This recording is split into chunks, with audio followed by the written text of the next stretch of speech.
What's up, guys, and welcome to the Isn't It Crazy podcast. So, I haven't posted in a very long time. I think it's been like a month. And sometimes you fall off the wagon. Sometimes I could blame my schedule and stuff like that, but sometimes you just lose motivation to do something. And you got to remind yourself why you're doing it. And I had to go back to why I started, like listening to Joe Rogan and The Fighter and the Kid, and just seeing these guys get paid to be silly geese and talk to their best friends. And I was at work thinking, man, I wish I could do what they were doing.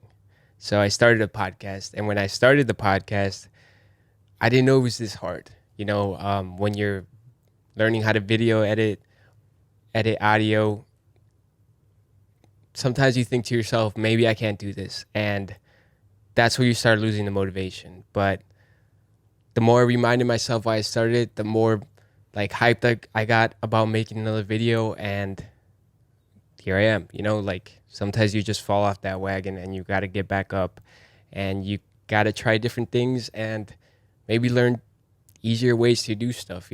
That's what it's a process and I do like it, but sometimes you think, why am I doing this and stuff like that? And that's why I've been gone. It was just laziness, procrastination, and a little loss of motivation. But I think I'm back and I'm a little motivated to do this more often than not. So doing this podcast, I had to think, what's the character of the podcast? What am I going to be talking about? So for me, I'm a regular guy. There's nothing really special about me. I'm, just a regular Joe Schmo. And that should be the main focus of this podcast. Talk about general things that we've all gone through, maybe somebody gets a different perspective from listening to my dumbass talk. Or, there's just something to listen to while you're at work or on the train or something like that. So that's what I'm going to be talking about, just general things. And something that we've all dealt with was being insecure. So what I want to talk about today is growing up ugly. Since like a young age, I would stare at myself in the mirror and think, man, your nose is so big and your teeth are buck. And, kids can be mean, and kids said some like Rudy Tooty Fresh and Fruity or that I look like a monkey. I've heard it all, so it fucks with you a little bit. And me, I think I've always had thick skin. I've always been able to defend myself. So it never really hurt me, but there's people out there that really they take it too hard. Like they never can shake it off. So me talking about the things that I've went through was, like getting teased, like any other kid, you're going to get teased. The thing that helped me was one, I watched this movie called Austin Powers, Man of Mystery.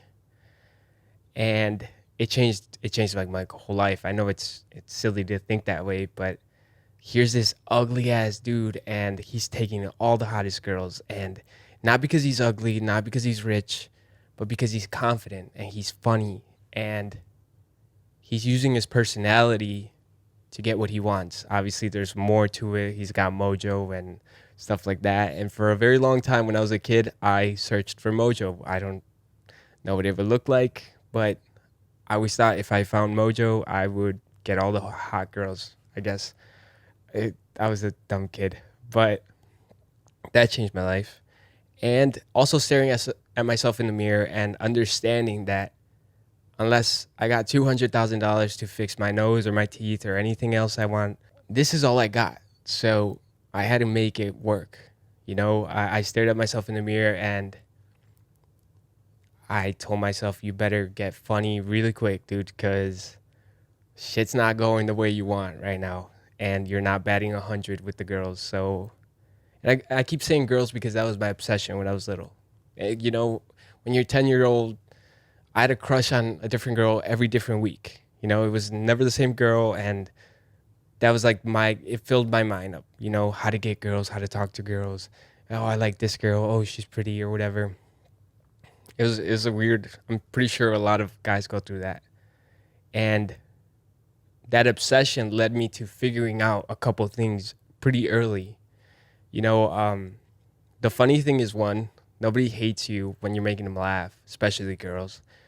And having a good personality, being able to talk to them, having confidence, all that stemmed, other than the funny thing, I don't know where I got that from. And believe me, I don't think I'm that funny. And some of you are shaking your head like, yeah, you're not. But some people think I'm hilarious, and I use it to my advantage. But growing up, the biggest advantage I ever had was I was the only boy in the household. I grew up with girls everywhere, and sometimes there's a thin line between you become me or you become gay. You know, like you pick up on feminine like traits, and you're like, I kind of like this shit, and then you like boys, and that's okay. And sometimes you just get really comfortable, and that's what happened with me. I got comfortable with talking to girls. I could have gone gay, maybe, you know, 2 more Barbies I played with or something. Definitely would have been. You know what? It probably doesn't work like that, and I sound like a huge asshole. But again, I went to the comfortable side, and I was really comfortable talking to girls. That was never a problem to me. I could go up to any girl and say anything I wanted. You know, as I grew up, what started fucking with me was my insecurities. Every time I talked to a girl, I was like, is she staring at my teeth? Is she staring at my nose? Does she even like me? Things that probably shouldn't have been going through my head. But at the same time, I always tried to like lessen those voice and just try to have my personality shine through, make them laugh, have a good conversation. You guys don't know how many times I've asked a girl what she likes about me, and the first thing she says is my personality. And at first it would hurt when they would say that, because I wanted it to be so bad just because it was my looks. It was kind of shallow thinking, but when you're in high school, come on, everybody's like obsessed about what they look like, and if you're not, you're that weird kid. Most of the time, that's what fucked with me, my insecurities, and learning to deal with that was kind of hard. And I know people are like, you were never ugly.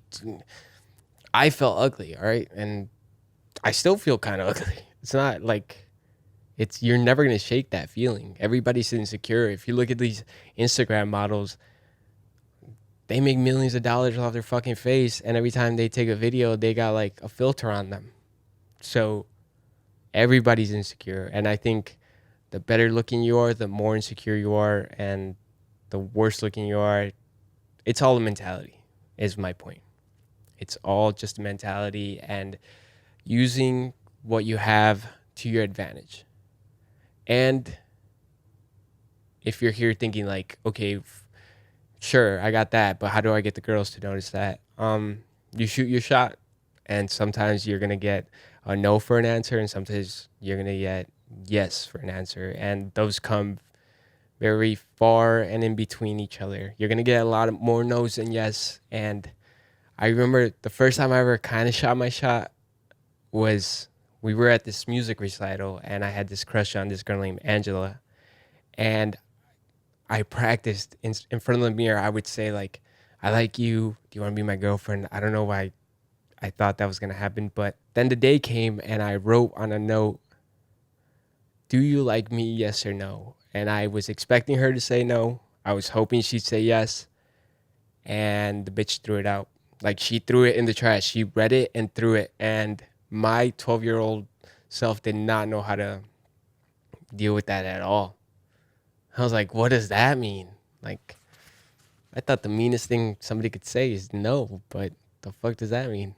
That still noodles up there in my head, like, I wonder what she meant by that. But, you know, it never stopped me from shooting my shot. And you got to play the numbers. You know, not every girl's going to think you're attractive, but some might. And you're never going to know which ones they are unless you shoot your shot. And take no for an answer. I've seen that where, like, guys message a girl, hey, hey, hey, and she's clearly not interested. Maybe she's told you she's not interested. She said no, all right? Stop wasting your time, because the girl that actually likes you is out there waiting, and your dumbass is hollering at a girl who's clearly not into you. But I feel like I'm getting away from the point here. If you guys want me to make a video about how to talk to girls, I'll do that. Coming back to just dealing with your insecurities, I would say work with what you got. You know, I worked with what I had. I never focused on how big my nose was or my teeth. I would just try to be like funny and charismatic and have something to talk about, not just some awkward conversation. And my motto up until I got a girlfriend was just keep talking till they fuck you. And that has worked pretty fucking good. So if you're a guy who's dealing with being ugly, you're never gonna shake that. But what you can do is maximize your advantages, and practice talking to your fucking sister, not like that, but just talking to a girl, like get comfortable around the opposite sex, and you will be light years ahead of the other guy who's just pretty. Because there's a lot of good looking guys that don't have shit to say, and the funny guy takes it at the end. It's not the nice guy or the good guy ends first or last. The guy who could keep the interest of a woman is the guy who's gonna get her. Growing up ugly definitely makes you appreciate when you get somebody that's hot or somebody that you thought you wanted and they want you back. But that only comes when they like you for who you are. And that's the best part of it all. Like, you could be ugly, and if somebody likes you and you think they're out of your league or they're really pretty, or it's somebody that you had, like when your crush likes you back, that is the best part, because they're not liking you just because you're a pretty face and they want to show your friends, or because you have a lot of money. It's because they like who you are, your personality, what you have to say. And that's the best feeling ever. So, that's what you strive for. Unless you got 200K to make yourself look like Kylie Jenner, you better start being more interesting. Just be more fucking interesting. Not everybody's gonna like you. Not everybody's gonna hate you. Moving on to like sports, I'm just gonna stick to the things I know. I love sports. I'm a fucking fight fanatic, and this past weekend we had UFC 244 in Madison Square Garden, and the headliners were Nate Diaz and George Masvidal for the BMF, the baddest motherfucker belt, and it got called short. After the third round, the doctor stopped it because Nate Diaz had a cut on his left eye, and I thought it was the dumbest move. So what? Just keep letting him fight. If you're a UFC fan or you like fighting, you have to watch Rory McDonald versus Robbie Lawler. They had cuts worse than Nate Diaz. These guys were dripping blood. And after that fight, they never stopped it. They went the whole way. That's one of the best fights I've seen. Nate Diaz versus Conor McGregor. Nate Diaz was leaking the same amount of blood in that fight, and they went the whole way, and that was one of the best fights I've ever seen. So I never agree with doctor stoppages, and now we're fucked because Nate Diaz doesn't even want to fight anymore. He announced on his Instagram that it's been real or whatever, but it's over for me in the fight game. Now, that changes everything because Conor McGregor wanted to come back and fight whoever won that belt, and that's not gonna happen. I don't think Conor's gonna fight George Masvidal. I think Conor's gonna fight Donald Cerrone. Then he's gonna fight Khabib. And that third Nate Diaz fight would have been amazing. Unless they throw the whole bank at Nate Diaz, he's not coming back. He has his weed company, he has other companies, and Conor's out of a dancing partner. Unless George St. Pierre wants to fight him. But if I was Conor, I would not fight George Masvidal. George Masvidal is a beast inside of there. And I hate George Masvidal. But I'd rather see George Masvidal fight Kobe or... Yeah, that's pretty much the only person I think George should fight next. Kobe, because there's a storyline behind that, and they talk so much shit. But I do not want to see Conor in there. That guy is pretty much the baddest motherfucker in the game right now. He can throw, other than John Jones, this dude can throw a fucking three-piece combo like it's nothing. His speed, his aggression, it's like watching Bane fight Batman. You could see there's going to be a clear winner, and George is just way bigger than Conor. And even if Conor makes it all the way to 170, he's going to get fucking pounded. If he had trouble with Nate, George Masvidal is in a whole different league. So I definitely don't want to see that. So that's what I'm kind of disappointed at, because if Nate would have won that fight, it just sets up one of the biggest fights in UFC history. And we don't know. We don't know if he would have won that fight. You know, they say Nate's fourth and fifth round are his best rounds, and the fucking doctor called it. I think they should throw the doctor into Conor and Conor beat the shit out of him. At this point, like, it's a little disappointing. It was a good fight up until that. I thought fucking George Masvidal was going to win anyways, but we don't know that. You know, a knockout could come out any second. And other fights in that card were Johnny Walker versus Corey Anderson. And thank God Corey Anderson knocked this weirdo out. I hate Johnny Walker. Johnny Walker is the weirdest person I've ever seen in my life. Like, I get it. It gives you attention, and maybe it's just who he is, but God, it's like nobody likes that weird kid in the back of the room, you know, at school, and nobody likes him in real life, and I just hated seeing him. Like, I was rooting for Corey Anderson, and he pulled through, and he knocked him out in the first round. And Johnny Walker, weird or not, he was a scary dude. He had a lot of length, and Corey just came at him. He threw the whole book at him. He figured, I'm going to close the distance, which works with people with length, and I'm going to try to go for the fucking head, and that's what he did. So shout out to Corey Anderson, and shout out to George Masvidal. And other than that, I didn't really pay attention to the other fights. I know there's a couple good knockouts, but then you have Canelo versus Kovalev, and Kovalev's old as fuck. What do you think was going to happen? Canelo clearly is the better fighter, the faster fighter, and they're just throwing. The Zone paid him, what, $350 million? Of course, he's going to win every fucking fight. Well, imagine he lost his first 3 fights. Nobody else would watch him. Thank God for us, the Zone only charged me $20 to watch that fight. And the fact that they waited after the UFC ended, I didn't even know that was happening until we bought the fight. And we're like, why are they starting so late? I thought maybe it's just because they were in Vegas, but no, that's because the UFC is just taking over that game with a fucking... Boxing's boring. Boxing has a lot of controversial fights and calls, not fights, calls, and it takes a long time to make a fight. I was kind of hesitant to talk about the next fight because it's not really a fight. It's just two YouTube stars going at it. You know, anybody could. They just have a lot of attention going around them. I know Logan Paul said, yeah, I'm going there. So Logan Paul said that he's been training, but honestly, that's kind of disrespectful to any other boxer. You know, like, these guys have been doing it for years, and they earned the right to be called boxers. And Logan Paul's been doing it for, what, 5 months, and now he's a boxer just because Shannon Briggs, the Let's Go champ guy, is training him. You know, and I'm talking a lot of shit, but I'm rooting for Logan Paul because if I hate Logan Paul, I hate KSI way more. So it's Logan Paul versus KSI. And they're going to fight in LA on Saturday. So I'm just going to predict that Logan Paul just wants it more. You know, I think Logan Paul did take it a little bit more serious, and he's going to beat the shit out of KSI.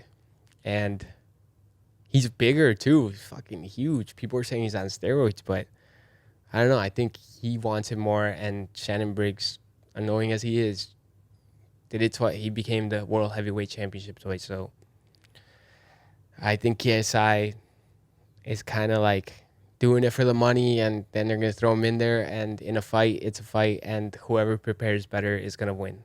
And unless he could knock out Logan Paul, I think Logan Paul is going to fucking unload on this kid. And if he has been training since the first one, maybe corrected what he did, it's going to be a faster fight. You know, it can't get any worse.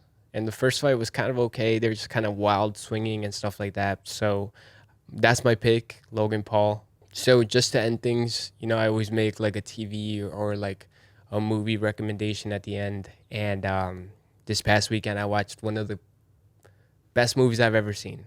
And it was on Netflix, which was good because it was free.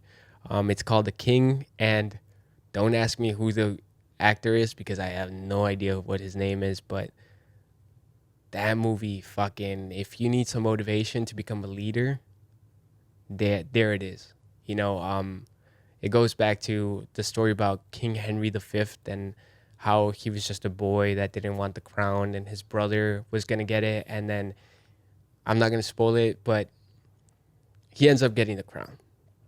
And it showed me how to be a leader. Like every time they were about to fight, his army was going to fight, he would go to the opposite team and be like, "How about me and you fight, and whoever wins wins the whole war?"